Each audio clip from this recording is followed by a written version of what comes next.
Hello बच्चों, स्वागत है आपका हमारे इस ऑनलाइन प्लेटफॉर्म में। आज हम बात करेंगे क्लास 10th के चैप्टर नंबर जो 9th चैप्टर आपका त्रिकोणमिति के कुछ अनुप्रयोग। यहाँ पे सबसे पहले आपको समझना है कि आपका जो यहाँ पे परिचय रहेगा इस चैप्टर का, वो आप समझेंगे कि क्या क्या क्वेश्चंस में यूज होने वाला है। सबसे पहले आपको समझना पड़ेगा उन्नयन कोण, कि उन्नयन कोण क्या होता है। ठीक है, यहाँ पे आप समझेंगे कि यहाँ पे कोई प्रेक्षक है और वो अपने आंख से किसी शिखर को देख रहा है। ये शिखर का टॉप है, तो इस आंख से देखने पर जो यहाँ पे शिखर पे देखेगा इसको बोलेंगे दृष्टि रेखा। क्या बोलेंगे? दृष्टि रेखा। और आंख से जो आप एक सीधी जो रेखा खींचेंगे इसको क्षैतिज रेखा बोलेंगे।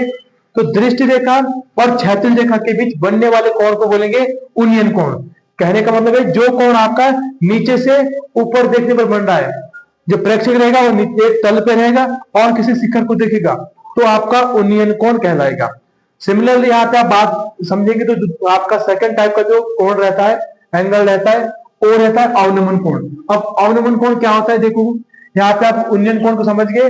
अब अवनमन कोण क्या रहता है?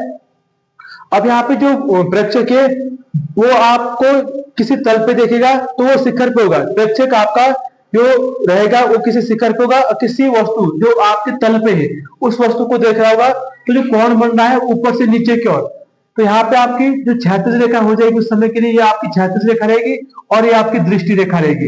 ये आपकी दृष्टि रेखा रहेगी। तो क्षैतिज रेखा और दृष्टि रेखा के बीच बनने वाले कोण को, जो ऊपर से नीचे की ओर बन रहा है, उस कोण को कहेंगे आप अवनमन कोण। तो उन्नयन कोण और अवनमन कोण का जो कंसेप्ट है आपका क्लियर हुआ। अब आप समझेंगे यहाँ पे कि जो आपका अवनमन कोण होता है वो उन्नयन कोण के बराबर हो जाता है। कैसे? यहाँ पे आप देख रहे हैं ये एक लाइन है, ये एक दूसरी लाइन है, और ये दोनों लाइन आपको आपस में समांतर दिख रही होंगी।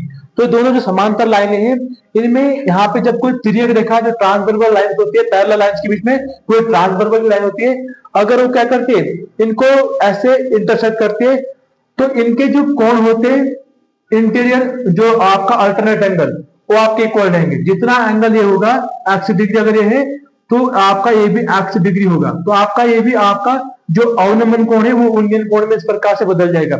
यही आपने क्वेश्चंस में अप्लाई करना है। तो इस प्रकार से आप देखेंगे आपका उन्नयन कोण और अवनमन कोण कंप्लीट होता है यहाँ पे। और जो हमको बेसिक चीज दूसरा यहाँ पे यूज होना है वो होगा क्या, कि हमने जो त्रिकोणमिति का परिचय है उस चैप्टर में जो आपको करवाया था, वहां पे हमने करवाया था कि साइन थीटा आप कहां पे यूज करोगे और कॉस थीटा आप कहां पे यूज करोगे और टेन थीटा आप कहां पे यूज करोगे। ये आपका जैसे जैसे हमको क्वेश्चंस मिलेंगे वहां पे हमको किस किस की नीड हो रही है ना, तो उसके आधार पर हम ये त्रिकोणमिति अनुपात क्या करें यूज करेंगे। साइन का उल्टा आप जानते हो क्या होता है, कॉसेक होता है, और कॉस का उल्टा आपका सेक होता है,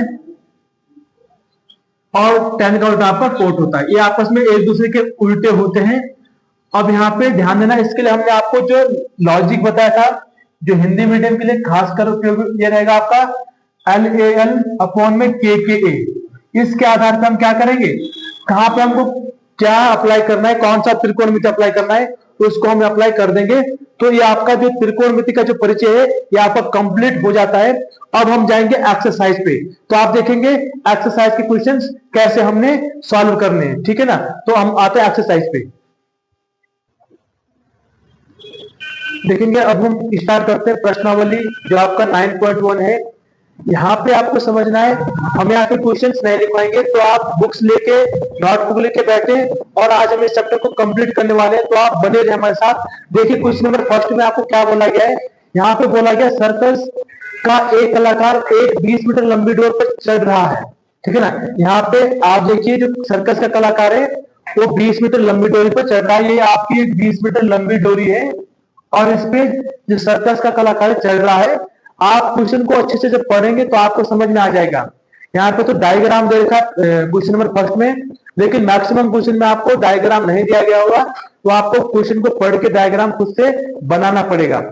और जो क्या है, डोरी है अच्छी तरह से तनी हुई है, भूमि पर सीधे लगे खंबे से बंधा हुआ। जो डोरी है ये भूमि पर सीधा लगा खंबा इससे बंधा हुआ है। ठीक है ना, तो यहाँ पे बोला क्या गया है, यदि भूमि स्तर के साथ डोरी द्वारा बनाया गया कोण 30 डिग्री है, जो यहाँ से भूमि स्तर के साथ और शिखर से बंधा हुआ डोरी, इनके साथ बनाए गए कोण 30 डिग्री है। तो खंबे की ऊंचाई ज्ञात कीजिए। हमें ए बी की हाइट ज्ञात करनी। देखो क्वेश्चन नंबर फर्स्ट हम यहाँ पे ले लेते सॉल्यूशन। तो सॉल्यूशन में सबसे पहले हम लिखेंगे दिया है। हमको प्रश्न में क्या दिया है? दिया है। तो हमें दिया है ना, हम लिखेंगे डोरी की लंबाई। हमें डोरी की लंबाई यहाँ पे दे रखी है प्रश्न में। डोरी की लंबाई जो आपकी क्या है? एसी। एसी बराबर आपका हो जाएगा 20 मीटर। ठीक है। माना हमको क्या करना है? माना खंबे की लंबाई, खंबे की ऊंचाई है ना, जो खंबा है, खंबे की ऊंचाई। आपने खंबे की ऊंचाई को क्या मान लिया? जो आपकी ए बी है, ए बी बराबर आपका क्या है? एच। एच मान लिया, ये हमको निकालना है। और कोण डोरी तथा भूमि स्तर के साथ बनाए गए कोण, कोण कितना बनना है? जो डोरी और भूमि स्तर के साथ बनाए गए कोण, कोण थीटा इक्वल कितना हमारे पास? 3 डिग्री है। अब यहाँ पर आप देखिए आपके पास जो बन रहा है वो बन रहा है समकोण त्रिभुज ए बी सी। हम लिखेंगे तब समकोण त्रिभुज, समकोण त्रिभुज ए बी सी में, समकोण त्रिभुज ए बी सी में है। अब यहाँ पे आपको समझना पड़ेगा कि हमको निकालना क्या है, क्योंकि हमें कर्ण दिया है और आपको लंब निकालना है। तो आपको यहाँ पे मैंने जो बताया था, जो त्रिकोणमिति का जो परिचय उस चैप्टर में आपको बहुत अच्छे से बताया था कि लंब और कर्ण में जो संबंध रहता है वो रहता है किसमें? साइन थीटा में। किसमें रहेगा? साइन थीटा में। तो यहाँ पे हम अप्लाई कर देंगे साइन थीटा। साइन थीटा बराबर क्या हो जाएगा? आपका ए बी अपॉन ए सी, लंबटे कर्ण है ना, लंबटे कर्ण। और यहाँ पे थीटा कितना है? 30 डिग्री। तो हमारे पास sine 30 degree is equal to A B कितना? एच, और ए सी कितना आपका? 20 मीटर। बात आई समझ में? अब यहाँ पे ध्यान देना साइन 30 का मान। तो साइन 30 का मान कितना रहता है आपका? 1/2 है ना। 1/2 आपका साइन 30 का मान होता है। यहाँ पे h is equal to H upon 20। हमें h चाहिए, तो यहाँ पे दिख रहा होगा। तो h इज इक्वल टू क्या हो जाएगा? यहाँ पे क्रॉस मल्टीप्लाई कर जाएगा, 20 1 20 अपॉन में 2।